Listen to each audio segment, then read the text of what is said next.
La mañana.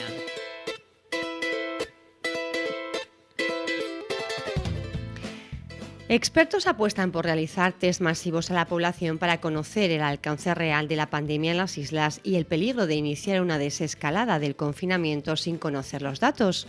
Otros, sin embargo, consideran que no es necesario y que únicamente hay que hacer test a quien tiene síntomas y ha estado en contacto con pacientes o en zonas de riesgo. Vamos a tratar de despejar todas las dudas hablando con el catedrático de Salud Pública en la Universidad de La Laguna y epidemiólogo Antonio Cabrera de León. Antonio, muy buenos días. Hola, Pía, buenos días, ¿qué tal? Bueno, estábamos hablando, ¿verdad? Antes de iniciar la entrevista, así un poco offline, fuera de micrófonos, ¿verdad? Del desconocimiento realmente que supone este virus en cuanto a la novedad y su tremendo impacto, ¿no? Sí, así es, así es. Hay muchísimas cosas todavía que la ciencia no es no solo la política, sino que la ciencia no sabe. Tendrá que dedicarle ahora mucho esfuerzo, mucho, incluso años de estudio para conocerlo bien y bueno, confiar en que para el próximo año seamos capaces de desarrollar una vacuna y que esto pase a ser pues un virus más con el que convivimos, pero a día de hoy hay mucho que no sabemos de él. Muchos interrogantes que presenta este coronavirus COVID-19. Vamos a intentar despejar por lo menos algunos. ¿Usted es partidario de que se haga test masivos a la población para que realmente nos demos cuenta de cuánta gente puede estar contagiada o puede incluso haber superado esta enfermedad y ha generado anticuerpos en su organismo? Sí, claro, vamos a ver. Yo trato de mantener una postura realista entre lo que científicamente conviene y lo que los gobiernos realmente pueden hacer. Estamos hablando de economía, ¿no? No solo, por supuesto que sí, tiene razón, lo que es economía, pero no solo, a veces, en el sentido de que a veces no ha sido por falta de dinero, sino literalmente porque de pronto el mundo entero se ha volcado sobre unas pocas fábricas a comprar todo y no hay, y vemos que además se han producido encima actitudes muy discutibles también en origen, suministrando material impropio, inservible, y eso le ha pasado a España y tanto al gobierno central como a más de una comunidad autónoma, pero luego ha pasado igualmente en otros gobiernos europeos y también en Norteamérica, ¿no? Es decir, es mundial, es una situación que sí, que es de la economía para los gobiernos, pero no solo, sino que de pronto es que no hay de todo lo que se quiere y para todo, aunque sea lo que recomiende la ciencia. Y acabo diciéndole de nuevo que sí, que soy partidario de que se hagan todos los test posibles y que todos recordamos, incluso quien no sepa inglés, si vio al director de la Organización Mundial de la Salud diciendo test, entendió lo que estaba diciendo, ¿verdad? Así que sí que conviene hacer muchos, se están aumentando. ¿Cuántos se están haciendo ahora mismo en Canarias a diario? Veíamos que ayer empezaba un cribado, ¿no? En residencias. No sé el número exacto. En España hace unos días se daban las cifras de 20.000, actualmente se sabe que son bastantes más, tantos más, que ahora va a empezar, el que no lo siga con cuidado se puede equivocar. Con los datos, ¿verdad? Claro, va a haber mayor detección de positivos. Claro. Ya no estamos en la fase de la epidemia en que vaya a aumentar la presión sobre el sistema sanitario, tal como lo tuvimos hace 15 días, que realmente se ha pasado muy mal y con mucho sufrimiento. Estamos en una fase de la epidemia en la que la presión sobre el sistema sanitario va bajando. Por tanto, ahora se detectarán muchos casos porque se están haciendo más test, pero digamos que son casos positivos, o sea, dan positivo en un test y por tanto son un caso, pero eso no significa que estén ya en una fase de la enfermedad en la que vayan a necesitar del hospital. estamos en una fase de la epidemia en la que el número de pacientes que van a necesitar asistencia hospitalaria está disminuyendo, el número de los que van a las UCI, que son los más graves, está disminuyendo desde hace bastantes días, e incluso el número de fallecimientos está disminuyendo. Esto, un matiz más con respecto a las muertes, a los fallecimientos. De pronto un día pueden aumentar porque alguien incorpore a la contabilidad casos que no se habían incorporado en su día, ¿verdad? Se habla de casos de personas fallecidas en casa, se habla de casos de personas fallecidas en residencias de mayores. Los de los hospitales siempre han estado contabilizados, claro. Pero si ahora se sacan, digamos coloquialmente, de un cajón un grupo de casos que se tenían ahí y no se habían incorporado a la contabilidad, parecería que ha empeorado, pero no es esa la situación. Se ha tratado de dar siempre desde el Gobierno una imagen de transparencia, pero sí que es verdad que el propio procedimiento, ¿no?, de cómo se han ido volcando esos datos y además la utilización de diferentes criterios, pues ha llevado muchas veces a diferencias en esos datos que se realizaban. Por ejemplo, aquí en Fuerteventura nos ha pasado a los periodistas que teníamos por un lado los datos de gerencia con los pacientes reales cuyos diagnósticos se estaban detectando aquí en Fuerteventura, y sin embargo el Gobierno de Canarias pues daba otros datos porque estaban relacionados con las tarjetas sanitarias, con independencia de si ese paciente estaba siendo atendido en Fuerteventura o fuera de la isla. Entonces hemos estado, pues por un lado la transparencia, pero el propio sistema, ¿verdad?, en la forma de volcar esos datos, o por ejemplo los fines de semana también había como bastantes desfases, ¿no? Los lunes de repente aumentaban los casos y era por el acumulado de sábado y domingo. Correcto. Si le doy una opinión sobre esto, la epidemia, insisto siempre, en todos los países, salvo quizás algún país asiático, en todos los países ha puesto de manifiesto que no estábamos preparados para gestionar un fenómeno como este, y que los sistemas epidemiológicos estaban sumamente empobrecidos. Piense, usted como periodista que aborda estos temas, pero además como ciudadana, como puedo serlo yo, usted sabe, todos estamos hartos de oír hablar de las listas de espera, todos estamos hartos de oír hablar de que llamas al médico de familia y en lugar de darte cita para mañana, que es el médico de familia, igual no te da hasta dentro de 10 o 12 días.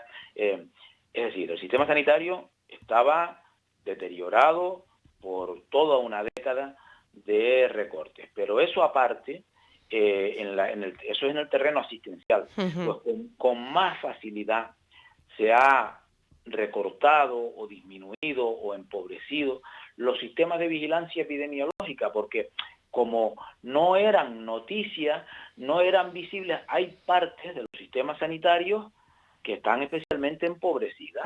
Y ahora le ha tocado a una que es vital, que claramente en todas las comunidades, en España en su conjunto, habíamos descuidado, y en otros países también. Entonces, mire, le pongo un ejemplo que me parece muy interesante. Usted mencionaba que si Cabildo, que si gobierno autónomo, Cabildo no, la isla, la gerencia, el gobierno autónomo, que la contabilidad, esto, como usted sabe bien, se ha dado igualmente a nivel de España, que si esta comunidad aporta, que si no aporta, que si qué clase de Estado tenemos, todo ese debate que además a mí me parece muy bien que se tenga, porque de la discusión saldrán las mejoras, ¿no?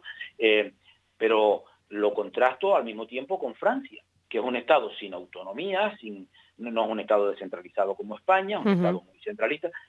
Oiga, en Francia están teniendo unos problemas enormes, y ayer reconocían, lo ven reconociendo hace días, pero ayer ya hablaban de como 7 u 8 mil casos que, como eran en residencias de mayores, no estaban contabilizados. No 600 en Madrid, 7 u 8 mil casos en Francia. Entonces, quiero decir, los estados centralizados y descentralizados están teniendo problemas para la contabilidad.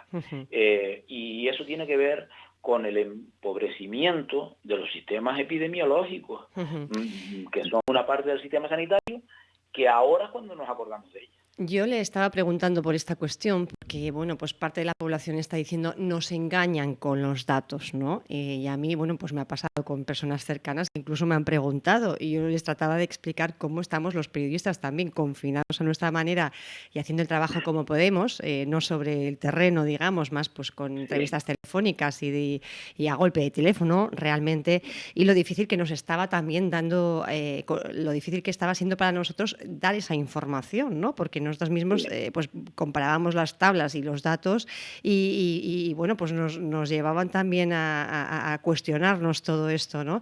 ¿Usted cree que realmente hay ese afán de tratar de engañar, como dice parte de la ciudadanía, o es debido a esta, bueno, pues esta deficiencia, como usted apuntaba, del sistema de vigilancia epidemiológica que ahora estamos viendo, pues que en ese control de los datos hay bastante desfase? Mire, yo, llámeme quien quiera ingenuo, pero yo creo que los gobiernos, ni los autonómicos, Ujú, ni los estatales, se están permitiendo la mentira. ujú, Yo creo que hay dificultades enormes y bueno, en la pelea política ujú, pues unos se reprochan a otros, ¿no? Pero ujú, yo creo que hay dificultades enormes, tanto para los gobiernos regionales como para el gobierno del Estado, y, y eso implica dificultades técnicas ujú, entre los epidemiólogos de un sitio y los del otro, pero me estás dando esto, me estás dando aquello, ujú, aclarando los números cada día, y ujú, van saliendo poco a poco errores que se van corrigiendo. ujú, En los últimos días he leído efectivamente que la Comunidad de Madrid, no ya con independencia de la fuerza política que la gobierne, ujú, sino que ha sido la que ha tenido la epidemia con mayor sufrimiento, con ujú, mayor incidencia, con mayor mortalidad, por tanto, letalidad. Entonces, pues ha tenido más dificultades para contabilizar un gran número de los fallecimientos que se han producido en casa y en las residencias. Y que leí ayer del orden de 600, ya aparecerán contabilizados, porque una vez que los han detectado, pues los incorporarán en algún ujú, momento.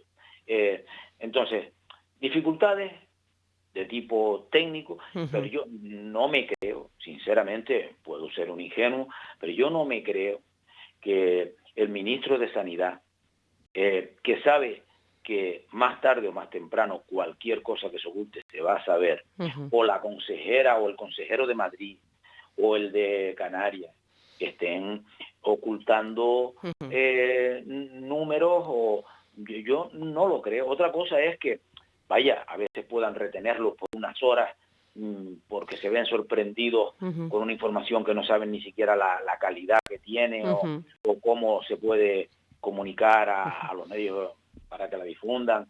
Eh, es muy difícil, es muy difícil. ujú. Yo le puedo decir que Canarias, pues probablemente porque estamos realmente muy lejos de todo, no somos unas islas cercanas a un continente, vamos, salvo a África, pero no a España.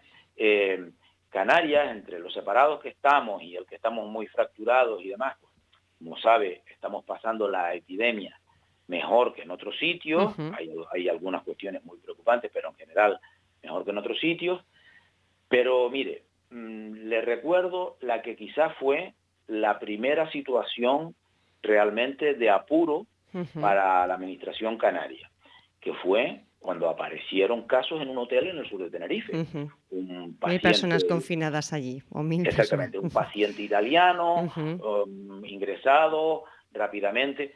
Bueno, pues yo creo que la administración en aquel momento ujú, actuó, pero vamos, ujú, de ujú.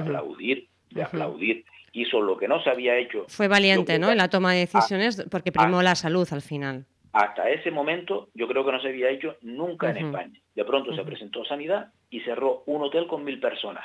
Acompañados de sus sanitarios, montó ujú, un pequeño centro sanitario en pleno hotel, y aquello se gestionó divinamente. ujú, Si no se hubiera hecho, a lo mejor los números en Canarias no habrían sido luego tan moderados como han sido. ujú. O sea que yo Antonio, creo que se ha hecho aceptablemente en cada sitio lo mejor que se ha podido. Antonio, en Fuerteventura, hasta lo que es el registro, hasta ayer, 12 del mediodía, hoy sabremos también, había 38 casos acumulados diagnosticados. Únicamente 11 casos activos. En pocos minutos entiendo que nos facilitarán la información en la jornada de hoy, ¿no? ¿Se puede decir que en Fuerteventura se ha superado prácticamente la pandemia? Vamos a ver. La llamamos pandemia cuando una vez la Organización Mundial de la Salud la declaró así, por el número de países que afectan, porque son muchos, claro. Pero bueno, hablemos de la epidemia en Canarias. Está clarísimo que se ha centrado especialmente en Tenerife, Gran Canaria y en menor escala Lanzarote. Y que hay otras 4 islas con muy poca incidencia. Por tanto, bueno, se puede decir que en estos momentos Fuerteventura está libre de la epidemia. Mire, yo pienso que no, que hay que ser prudentes mientras haya casos activos, alguno todavía ingresado. Fuerteventura, afortunadísimamente, no ha tenido fallecimientos, pero ninguna isla en la que haya algún caso activo, contagioso, puede considerarse libre de un rebrote. Hay que tener prudencia, porque lo peor que nos podría pasar es que después del enorme sacrificio que estamos haciendo todos, tuviéramos que pensar en que nos dejan salir y a los 15 días tengamos que volver a casa, a volver a confinarnos 2 meses más. Eso sería insufrible, y el confinamiento no está libre de sus propios efectos sobre la salud. Ahora vamos a hablar de eso también, Antonio, pero usted recomienda entonces que la desescalada en Canarias sea antes, que se haga a la par. ¿Cómo tiene que ser ahora esa salida de este aislamiento? Yo en eso ya soy, digamos que, aburrido y poco mediático, ¿no? Porque cuando me han llamado otros compañeros suyos de distintos medios, siempre he dicho, miren, hay que estar a lo que diga el Ministerio de Sanidad, porque al final es la única institución, una vez que se ha declarado el estado de alarma, y eso ha significado por primera vez centralizar la sanidad desde los años 70, pues es el único que tiene toda la información, o al menos casi toda. Y tomar la decisión, por ejemplo, de empezar a permitir la salida de niños, por ejemplo. Sí, por ejemplo, ¿no? Tomar la decisión de empezar a permitir que los niños salgan, pues a lo mejor el Ministerio decide, hágase en las comarcas menos contaminadas por el virus. Bueno, entonces no tengo duda de que en Canarias hay margen, ¿no?, para hacerlo. Hay 4 islas que serían candidatas, pero a lo mejor el Ministerio decide que no sea así, sino, por ejemplo, como vimos hace unos días, en vez de esa manera, pues oigan, determinados grupos de trabajadores vivan en Madrid o en El Hierro, que sean los que salgan. Entonces, esto es una decisión siempre política, después de escuchar a los técnicos, que son científicos, epidemiólogos. Bueno, pero la última palabra la tiene que tener el político, que para eso es quien tiene la responsabilidad.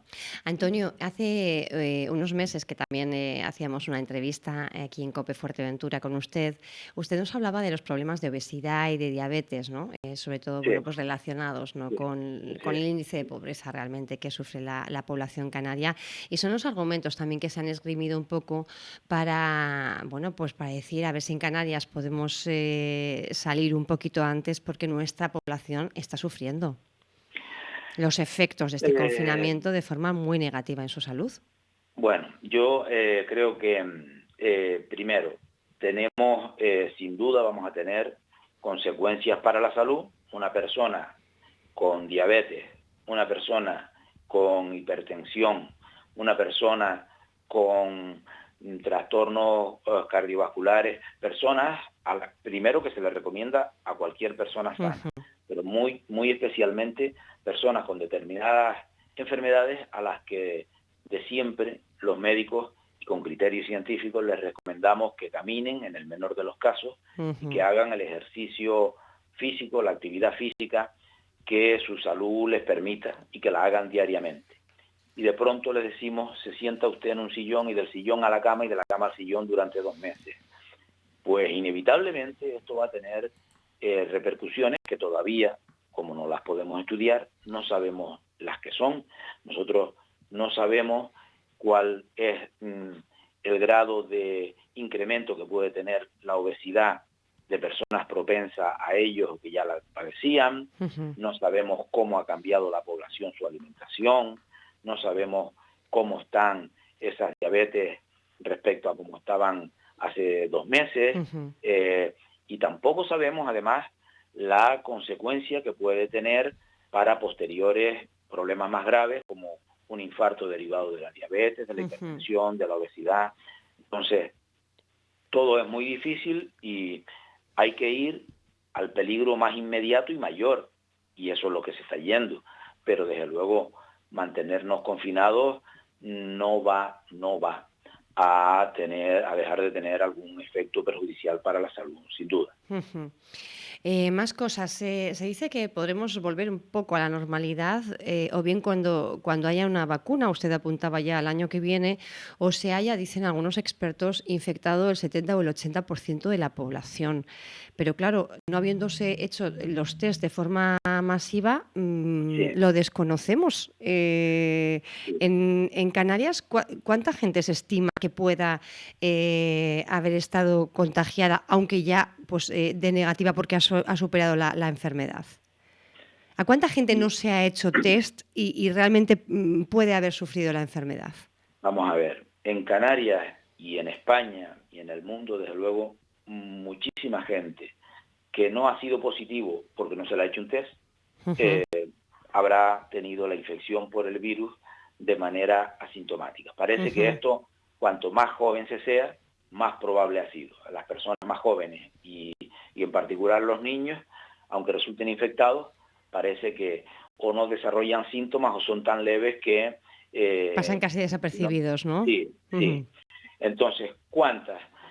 Usted misma acaba de decir, se estima. Es decir, estos son estimaciones. Estimaciones. ¿Vale? Esto no tenemos ninguna seguridad. Hemos empezado además con la entrevista, diciendo que es algo nuevo, desconocido, y que se va a tardar años además en estudiar y llegar a unas conclusiones concretas. Con lo cual, lógicamente, ahora que estamos todavía un poco en ciernes, pues lógicamente son estimaciones. Pero son las que le pregunto a usted como profesional del tema. Usted, como mucha gente, ha leído que una institución del prestigio y la solidez del Imperial College de Londres sacó un estudio hace unos 20 días donde hablaba en aquel momento de que en España el número de infectados podría estar en aquellos momentos entre 1 y 7 millones, que luego, según avanza la epidemia, lo puede ir variando.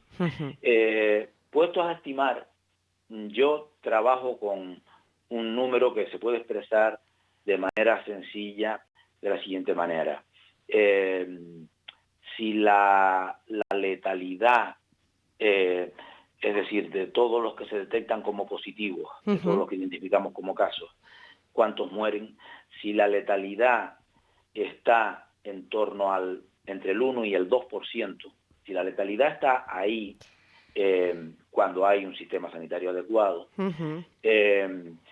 y yo veo que España puede tener, digamos que 160.000 casos identificados y 17.000 casos fallecidos, dice, bueno, me está dando una letalidad en torno al 10%. Como yo sé que la letalidad real debe estar entre el 1 y el 2, como mucho el 3%, pues probablemente haya si estoy en el 10%, debe haber 10 veces más casos 1.600.000, que los que ¿no? se están identificando. Que los que se están Probablemente entonces detectando. cuando hablemos de 160.000 positivos, Estamos a lo hablando de mejor, 1.600.000, ¿no? claro, Aproximadamente. a lo mejor esa es una cifra bastante más real y me estoy poniendo siempre en el rango bajo de lo que parece sensato. En el rango bajo. Y para Canarias se puede pensar igual, si tenemos 2.000 identificados, quizás 20.000 podría ser razonable. Ahora, ¿tenemos pruebas de que es así? No, son estimaciones y lo vamos a saber si no necesitamos, para saberlo, no necesitamos ni siquiera testar a toda la población. Ese estudio del que se habla, de testar a 60.000 españoles aleatoriamente seleccionados, daría una idea muy buena de cuántos realmente están infectados en España o estamos. Y distinto es que además de para saber eso, para abordar el desconfinamiento, lo mejor es testar a esos 60.000 y a muchos más si se puede, a todos los que se pueda. A todos los que se puedan. Para eso, bueno, pues necesitamos test, la producción de test, también, bueno, pues el acuerdo, ¿no?, de los gobiernos para adquirir todo ello y ponerse manos a la obra. Yo creo que es lo que daría un poco de tranquilidad a la población. Más cuestiones también, para ir acabando. Dos cuestiones también fundamentales. ¿Qué pasa con el calor? Al inicio, cuando empezábamos a conocer un poco el impacto de este COVID-19, se hablaba de que a altas temperaturas parece que no progresaba, ¿no?, de la misma manera. Luego es verdad que no supimos más de ese tema. Y luego, por otro lado, también le quiero preguntar sobre esa conspiranoia un poco, ¿no?, que existe, y China me parece que hoy mismo salía, bueno, al paso diciendo de las acusaciones, diciendo que no se había inventado el coronavirus en ningún laboratorio chino. Dos cuestiones que también, pues circulan bastante en las redes sociales. Pues trato de responderle a las dos. Mire, sobre la temperatura ambiental, hay una hipótesis realmente bonita desde el punto de vista científico, pero bonita no significa que sea cierto, en cuanto a hipótesis significa que no está demostrada, y aunque es muy bonita y realmente atractiva intentar explicarla, intentar demostrarla, lo cierto es que tiene todavía que demostrarse. La hipótesis dice que la epidemia empezó en la zona cálida, que no significa caliente, no es la más calurosa, pero en la zona cálida del hemisferio norte. Es decir, Wuhan no es Pekín, Pekín está bastante más al norte y es más fría. Empezó en una zona que en la época en la que habría empezado podría estar entre los 5 grados de temperatura y los 10. Y que habría ido moviéndose la epidemia con más facilidad, aunque se ha extendido obviamente por todo el mundo, pero que habría crecido más hacia zonas cálidas, y fuera de China igualmente, pues Italia y España con más facilidad que Francia, que conforme ha ido avanzando la primavera, ya hacia el norte crece la temperatura aumenta y Francia crece, y que pues zonas como Nueva York y demás pues habrían ido de alguna manera la gran expansión trasladándose un poquito hacia el norte conforme la temperatura va aumentando hacia el norte, y que posteriormente crecería hacia el hemisferio sur, que en estos momentos está entrando, ya saben que son otras estaciones, y que si nosotros nos adentramos en primavera, ellos se adentran en otoño, y bueno, es una teoría, o sea, es una hipótesis, ¿vale? No está demostrada, es una manera de explicar que puede ser que eso ayude a entender, pues por ejemplo, que ahora llegue el calor fuerte a España hacia finales de abril, principios de mayo, depende de los años, y eso sea un factor que ayude realmente en una población en la que se ha confinado, se ha disminuido la contagiosidad, el número de contagios, pues a lo mejor a que realmente desaparezca el brote actual. Y respecto a la segunda cuestión que usted me planteaba de de la conspiranoia, hacen, en mi opinión, muy bien en llamarla así, porque como sabemos, en este mundo actual hay todo tipo de mentiras, bulos y patrañas que circulan sobre todo tipo de cosas, y a menudo dirigentes políticos, por sus intereses, no tienen escrúpulos en recurrir a usarlas, sobre todo si les sirve para culpar a otros y evitar sus propias responsabilidades, ¿no? Entonces, en el caso de esta en particular, sobre que si el virus pudo crecer en un laboratorio, pues aquí, con absoluta seguridad, todavía no sabemos nada, pero esa es de las cosas más seguras. Es decir, el material genético del virus fue descifrado hace ya meses, gracias a lo cual contamos con esos test que ahora la gente se ha aprendido, que le hablan de PCR. Bueno, ese material genético permite identificar con bastante nivel de seguridad que el virus tiene un origen animal y que viene del mundo silvestre. Ahora, ¿puede equivocarse la ciencia? Sí, puede equivocarse, la ciencia se equivoca mucho, solo que todas las demás actividades humanas se equivocan más que la ciencia. Entonces, es poco probable, muy poco probable, que el virus haya sido fabricado. Antonio Cabrera de León, catedrático de Salud Pública en la Universidad de La Laguna, epidemiólogo, gracias por habernos despejado dentro de lo que son las hipótesis, dentro de las escasas certezas que podemos tener todavía, y con el horizonte puesto además en conocer mucho más, pues en el plazo de unos cuantos años, ¿verdad? Vamos a ver si podemos ir avanzando y contactaremos con usted más adelante también. Permítame, por favor, solo una última cosa. En Canarias hay que centrarse mucho, en mi opinión, en la alta prevalencia de infección en los sanitarios, que implica desprotección. Ahí es donde creo que hay que centrar, aunque para la población en general la incidencia no ha sido muy alta, el grado de contagios entre el personal sanitario me preocupa mucho. Y a estos tampoco se les está haciendo test de forma masiva. No lo sé, en los primeros momentos desde luego no, en estos momentos no lo sé. Vamos, le deseo lo mejor a quienes se están ocupando de ellos, pero hay que centrarse en eso porque estamos muy altos, muy altos. ¿Más que otras comunidades? Sí. ¿En proporción? Sí. Es el dato negativo, digamos, que de las cifras que deja el COVID-19 en archipiélago, es el dato negativo. Canarias tiene que hacer ahí el mayor esfuerzo posible. Muchísimas gracias, Antonio Cabrera de León, por estar con nosotros en esta mañana de COPE. Gracias.